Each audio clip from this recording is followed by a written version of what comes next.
Welcome back to the morning show right here on the Rise News Channel. We've got OjyOkpe, here with us for stories trending around the world. What color is this, Oji? Let me speak Italian for you, basta. No. Basta. Yeah, basta. I don't know, so that's why I don't ask myself. Good morning, Ayo. How are you? Good morning, Kayode. How are you? Rufai, I saw you in the village over the weekend. How was that? I'm a village fantastic. Man. It was lovely. Fantastic, fantastic. Well, all right. I hope you guys had a great weekend. Yes. All right. Well, good morning to you viewers. Let's begin what's trending. On Sunday, spokespersons of Nigeria's former Vice President, Atiku Abubakar, held a press conference in Abuja to address allegations of forgery levied against Atiku by President Bola Ahmed Tinubu's spokespersons, some of who claimed that affidavits backing Atiku's change of name in 1973 from Sadiq Abubakar to Atiku Abubakar were forged because they were signed on a Saturday. Well, during the press conference, Phrank Shaibu, Atiku's special assistant on communications, brought forth evidence of affidavits signed on a Saturday in the same year in 1973 and challenged President Bola Ahmed Tinubu to respond in the same way to allegations of forgery and other allegations levied against him. Shaibu also asked the president to confide in Atiku instead of hiring a horde of media aides to confuse the issue. As a practitioner of democracy, especially someone who sits on the chair of a president, you must live above board. A president must mirror the moral rectitude of trust and transparency. To be called the president of a country is to be an approximation of the values that such a country stands for. Nigeria does not stand for forgeries and impersonation. It is therefore on this note that we yet again call on President Bola Ahmed Tinubu to follow the example of Atiku Abubakar, to clear the air about the doubts and kurukere about his past, just as we have done, openly, publicly, and we took the pains to go to Lagos, his own Lagos, where he ruled and superintended and has been lord over for over 23 years. Since Lagos is his domain, we ask Bola Ahmed Tinubu to boldly walk into Government College Lagos and make available to the world, just as we have done today, a copy of the 1970 certificate with which he sought admission into the Chicago State University. He may as well tell us the business center inside Oluwole Market in Lagos, where the document, the certificate was printed and given to Chicago State University, or where that certificate was gotten from, which was presented to the Independent National Electoral Commission. And if assuming the president is afraid to come out clean, because we can only assume at this point that Bola Ahmed Tinubu has some skeleton in his closet or his cupboard, he should feel free to confide in us. You don't need to have over 2,000 media aides for you to do your job well. We are just 3 of us here, yet we went to Lagos, Tinubu's Lagos, to investigate and put to rest the issue of Atiku's affidavit, which was signed on a Saturday. We took it upon ourselves to say, look, we must come out clean. We cannot be on the same page with a certificate forger. Of course, you know, this press conference generated a lot of reactions. I'll just take only one, Ayo, before I come to you. This person is Oluchi. She wrote, Atiku's media team went for the jugular today in the press conference. It was a knockout punch on the APC. Too much pepper demo. I mean, for me, I think, Phrank Shaibu really went for the jugular there. I mean, he hit all the right notes, and I think it was important that he said that, instead of going forward to block access to people knowing who you really are, just come out and talk about your identity, go to Lagos. Like he said, only 3 of them went to Lagos to find out, and to present these documents, if we can pull up those documents, those affidavits, to show that Atiku Abubakar is the same person as Sadiq Abubakar, because if you recall, Atiku Abubakar had written WAEC in the name of Sadiq Abubakar, and then they said because the affidavit was signed on a Saturday, it was forged, but they have, brought out these documents to show that those documents were also signed on Saturdays back in 1973. Ayo, your take? Wow, okay. So first of all, I must say that the Kurukere was just so hilarious. But as that tweet had mentioned, absolutely true in terms of the fact that Phrank Shaibu, when I was saying it, that he has earned his pay when he was speaking, that he gave a detailed response to what the APC had accused the Atiku Abubakar camp. But beyond the I won't call it mudslinging, but the back and forth between the parties.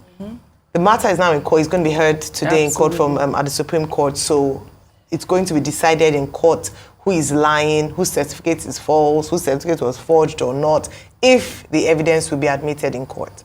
But one of the things I want to say is this.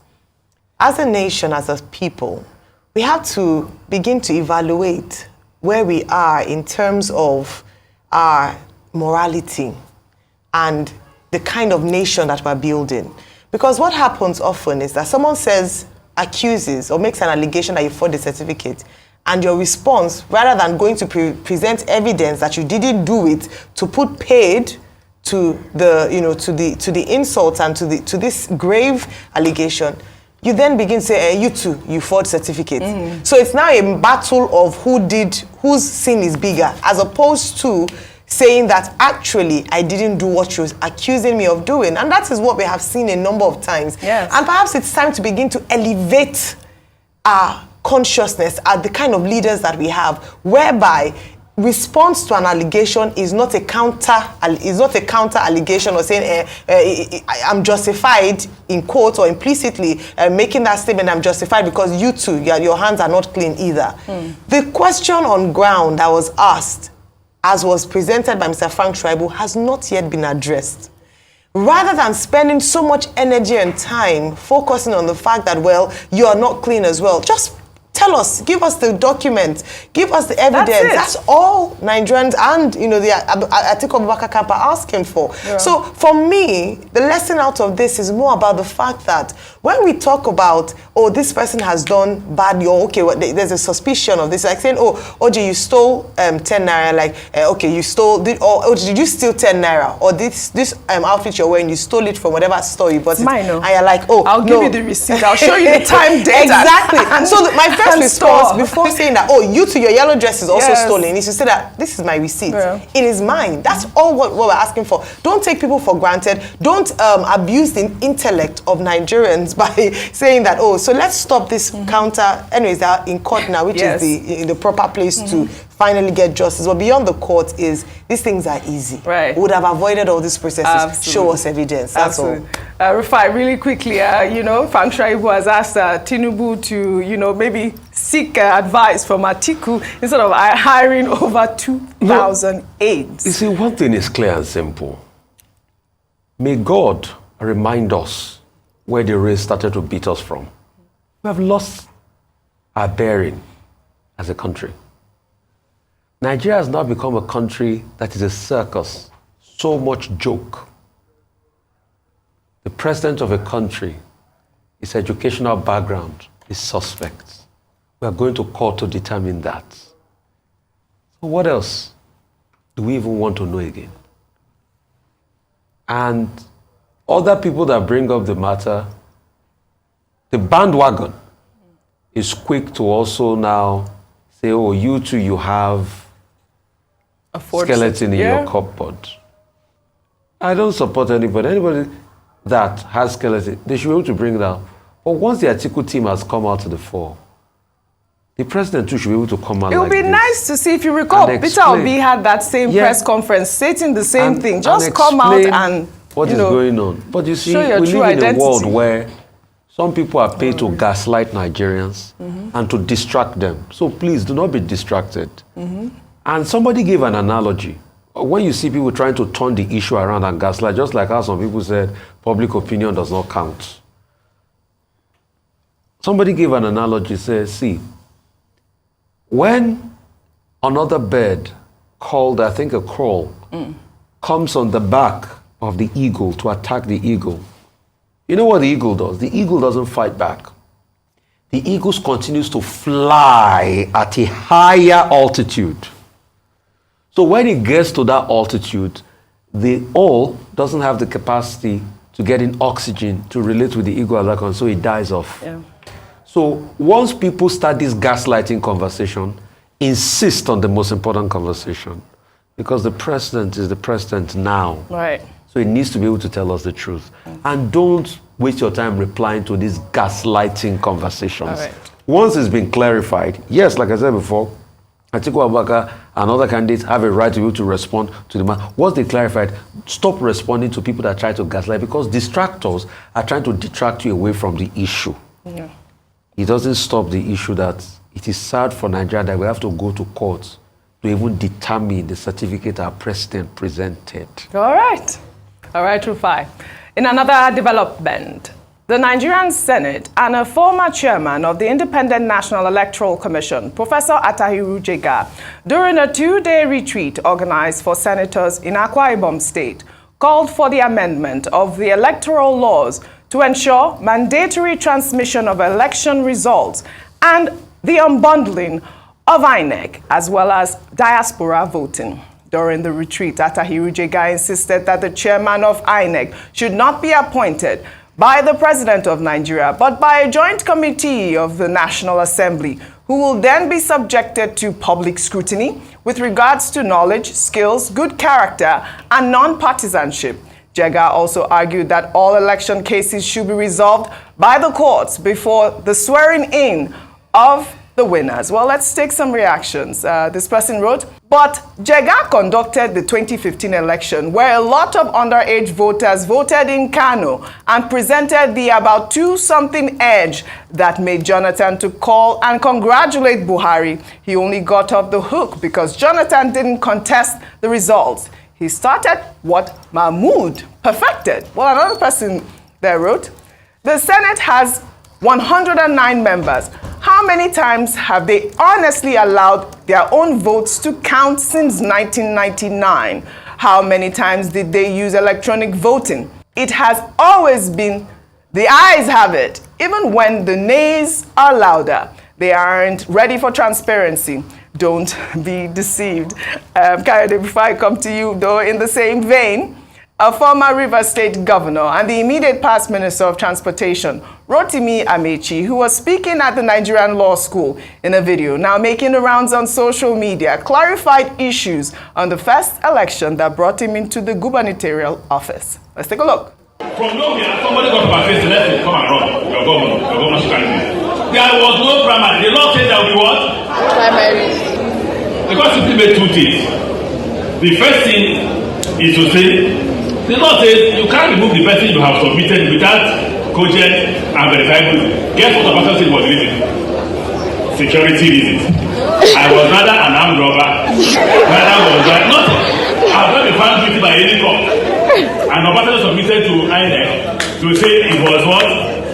Security. So people say to them, if you say there is no independent candidate, and is there any independent candidate in the country? And our job is to decide who is the candidate of PDP, right? The moment we say this is the candidate of PDP, since nobody runs the election without a party, it means that the party is better that runs the election. If you say this is the candidate of the party, it means that it's what? The governor. God bless. Well, it's nice to see the former governor there give his own side of the story, more importantly, at the law school. But Jega hit the right notes there, Absolutely. As well as the senators during that retreat. Is it something that we've always talked about? Yes. The fact that, those cases we should make sure that those cases are heard before the winners are announced. I loved also the fact that they touched on diaspora voting, very important. That one is important for me because I spent about 20 years, and I was one of those who in the UK was pushing that diasporans should have a right to vote and we should be encouraged. Well, I'm not there anymore. I'm in Nigeria now, but while I was there, we pushed aggressively. And I must mention the fact that no matter what anybody says about Honorable Abike Dabiri, she was strongly in support, and she's being consistent about the support for diaspora to be able to vote. The money that comes into Nigeria, we know how much is coming into Nigeria from the diaspora. Everybody should be able to acknowledge the fact that if you're putting in that much in terms of investment into Nigeria, then you should have a right to have a say in how the future of the nation is shaped. The key thing here in terms of Atahiru Jega's statement is the fact that we have to overhaul the entire voting system in Nigeria. There is a need for a complete overhaul and a change in the policy that would compel INEC to do the right thing. On this last election, INEC failed every Nigerian. INEC failed every Nigerian on so many, in so many areas. So there's a need for that overhauling. And then also one of the things that crossed my mind on this particular issue is in terms of the person who heads INEC should not be the person that the president wants. It should be an open opportunity for Nigerians of quality character who will not be listening to whatever the president says and who will not be in that situation where even the president's body language determines what they will do. It seemed like Atahiru Jega was looking at the body language of Buhari and possibly the person who eventually becomes the president. That is wrong. That should never have happened because a man like Mahmoud Yakubu should not be in a situation where he made a promise to Nigerians that this is what you will see as the results are being announced in real time, to quote him, because I watched that video so many times. In real time, you will see it. And if Nigerians had seen it in real time, all of this argument will never have happened. There will be no argument about the results. We'll see it in real time. And that will make it a lot easier. And I don't know why he is not able to defend that position. Well said. We'll take another story then.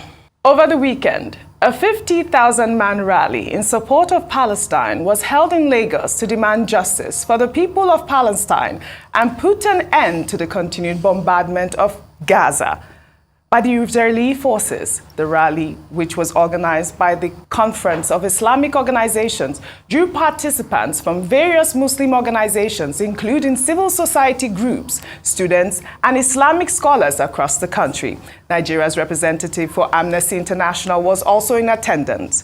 The protesters are asking the federal government of Nigeria to put on hold all diplomatic relations with Israel until the two-state resolution is achieved. We Muslims in Nigeria, we are saying that let us free Palestine. People who have been subjugated for a long time. I think we should be on the side of humanity, so that if anything should happen to them and we, look other way, it can happen to us too. Remember what happened in South Africa. The whole world stood behind the people of South Africa in order to overcome the apartheid. And I think this should also be extended to the people in Gaza, the people in Palestine, because they are being killed, their women are being killed every time they're treated, they are not going to school. So it is just humanity. So we are calling for peace, we are calling for stability, we are calling for justice.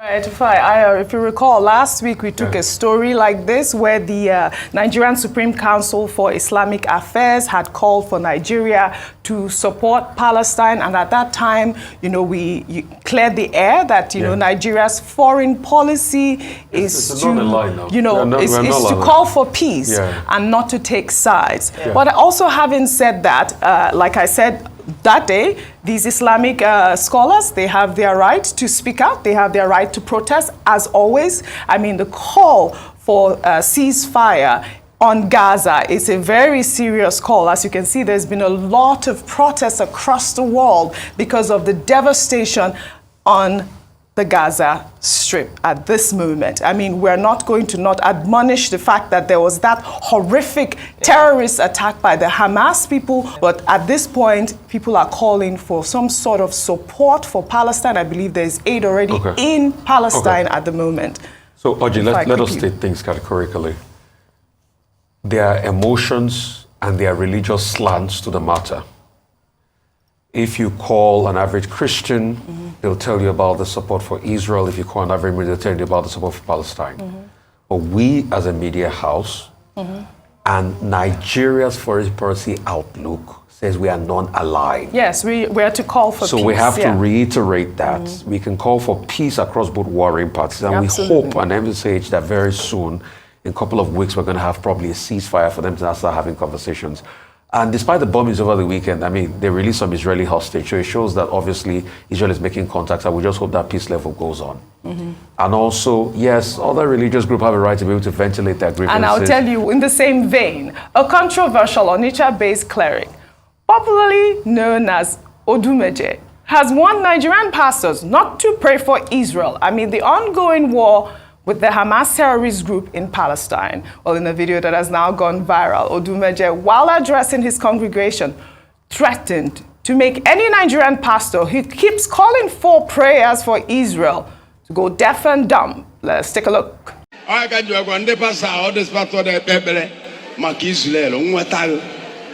In your own country, Nigeria, you have never even prayed. Your president, we don't know left and right. Don't pray prayer for your country. If I hear your pain, any pastor here Israel, I pray for you. Make you do we. I make you become. What are they calling somebody that will be? Double. I will make you, if you pray pim for any Israel, I will make you deaf and dumb. Pastor Ayo. Okay, go ahead. Pastor Ayo, quickly. I mean, Oji, you don't take people like Odumeje seriously. I mean, that's why we call him controversial. Liquid metal. You know, he's not the first person though that has talked about it. This is people who are following him. You may think that he's a joke, but look at the church was full. Yes. Or look at his place. I don't know whether to call it church, but look at that center. Was full. But let me just say something. I can understand the sentiment of where he's coming from in terms of, and whenever we talk about international issues, people who are not very respectfully enlightened say that, oh, why are we focusing on? We're a part of a bigger system. Absolutely. No matter how bad situations are in Nigeria, we are still, world affairs affect us in Nigeria. When we start to lament about oil prices, do we understand that the Russian-Ukraine war affects oil prices? So whether we like it or not, these issues that we talk about, we pray about, affect the ordinary Nigerian. So we cannot be ignorant to say that because Nigeria is poor, we shouldn't pray about others.